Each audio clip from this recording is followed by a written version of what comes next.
How to fix Timberborn is crashing on Steam. First, you want to go to the library and right click on the game, open up the properties window.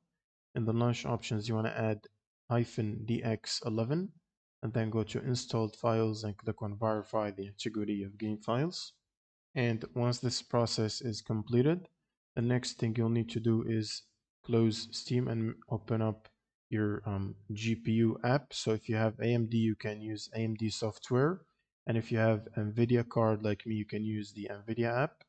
Go to drivers and make sure to download and install the latest available driver update.